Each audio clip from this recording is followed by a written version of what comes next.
profession, you know. And so oftentimes I think that happens. Again, it was so stark to me when you said it was meeting the individual needs on a daily basis, and then that became special education, which is about equal access.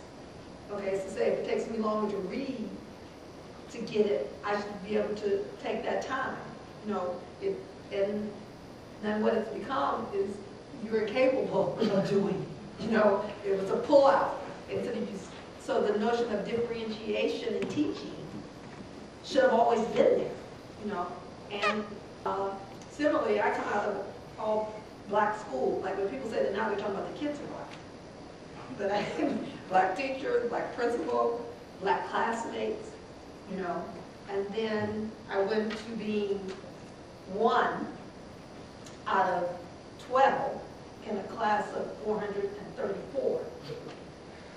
Okay, but in the black schools, it did not matter that we were working poor, that we did not have hot running water. I lived in a cold water flat, nor a bathtub that we heated water and poured in a tin tub every night. In St. Louis, Missouri, I was not in the country.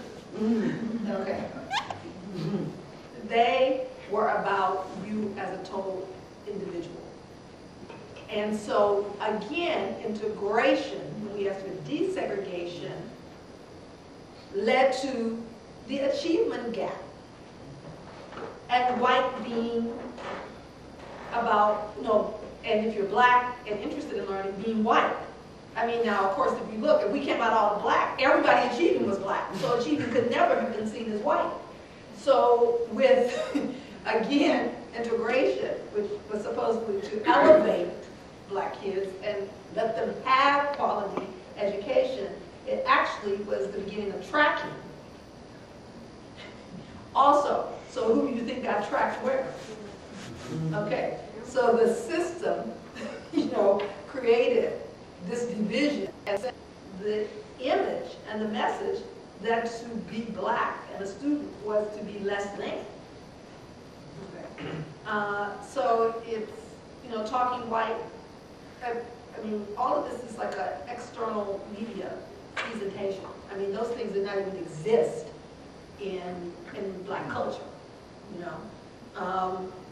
And as it was stated earlier, education was for liberation. I mean, you had people with PhDs working on railroads. So obviously, it wasn't about, you know, having access then. It was like, be ready when you get access. That was actually the thing. And we were told you have to be not as good as, but twice as good as, to even get the opportunity. So don't blow it by not being ready. Okay, not wait until you can and then start getting ready, because then you're going to never come in the door. So, I mean, there's really a need, as you say, to have a social historical context around what has happened in education in the name of social justice, even to the current No Child Left Behind, which, as I often say to my colleagues, I mean, you are upset about No Child Left Behind, but you knew students were graduating not being able to read and write. What were you doing before No Child Left Behind? If you would have been on your job, okay, they could even had No Child Left Behind. So I am happy to say, just a little sidebar on that, that the Obama administration is changing even the title. Actually, they went back to what already existed, ESA, okay? And so No Child Left Behind, I believe as of December sometime, that title won't exist. And they're also looking at doing more progressive types of evaluation within what is now called No Child Left Behind, but will soon fall under the auspices of ESA. You know, so social justice, I mean, you really have to be careful that you're not working against what you're trying to achieve, you know. I would just like to, you brought me right where I wanted to go here, and that is, high school I graduated out of a class of 673, I was 15th in the class. There were only 13 students in the school who were in special ed. All the students graduating could read, could do numbers. There's a first charter school in Central Tennessee today. Is Craig Head Smithson Academy. That academy received 350 kids that were declared to be severe special ed students. 4 years later, there are only 2 special ed students in the class. Not only have they exceeded the Tennessee state standards, but they have exceeded in many areas the national standards.